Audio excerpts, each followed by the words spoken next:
What does home mean to you?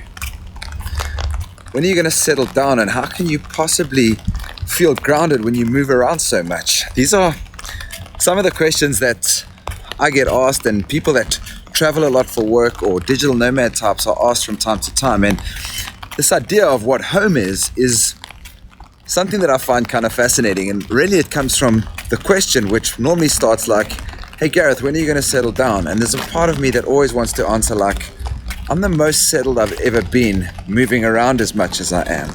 And it's maybe this, I don't know, I had this false sense of idea that settled and grounded meant being in one specific place and putting down roots. And I've definitely started to travel slower over the last 5 years. But the one thing I want to talk about is just creating this space that's been done with intentionality. And you can be moving around a huge amount and feel comfortable, grounded, and at home in whatever space you happen to be in, whether it's a hotel room or an Airbnb.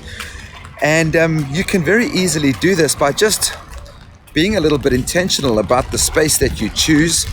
And when you arrive in that space, take some actions and do some things that make that space sacred to some extent. And sacred just means special or important to you. It doesn't have anything to do with a specific religion unless that's your vibe, or incense unless that's your vibe, or a yoga mat placed out that gives you the groundedness that you need to practice unless that's your vibe.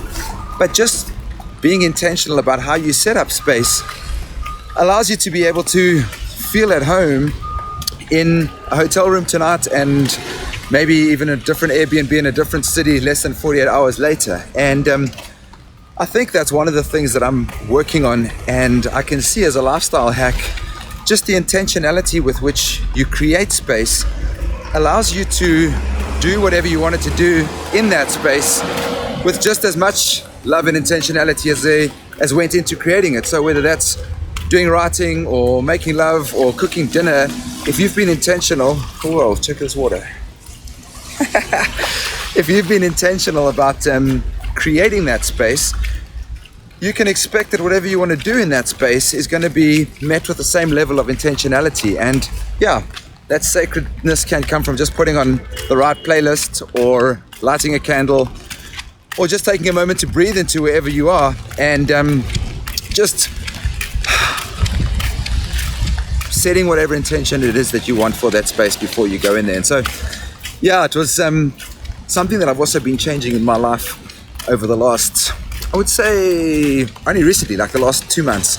I have decided that I'm going to live a little bit more abundantly, which I've spoken about before, but that includes like spending money on accommodation, where instead of sleeping in a 12-person dorm because it's only $10 a night, I spend a little bit more money and get a decent Airbnb that's got a space for me to be able to maybe do some yoga in, and to be able to meditate and have a good night's sleep, and to be able to do some work with decent internet. And suddenly realizing that when you have a space that allows you to do all of those things, the money that you save from living in a hostel, or then trying to find a co-working space that doesn't have internet, and then realizing you haven't been able to set up your day properly, is really, again, not saving any money at all. And so yeah, I've started being intentional about the spaces that I'm going to be living in, as I'm going to be moving around quite a bit over the next 6 months, and wanting to also make sure that I can stay balanced with my businesses and my projects and my relationships, and the relationship I'm creating with myself every day through doing things like my morning routine. So anyway, it's a rainy afternoon here in Panama City, and I've been stuck, in inverted commas, in my beautiful Airbnb in Casco Viejo, which is the other side over there, and doing some work today, and just felt like I needed to get out despite the rain. So I want to see whether there's an opportunity to work out on the beach, or if it's just going to be too rainy when I get there. But the walk's been cool. Let me know what you think about home, and what defines home for you, commenting below this video. Chat soon. Ciao.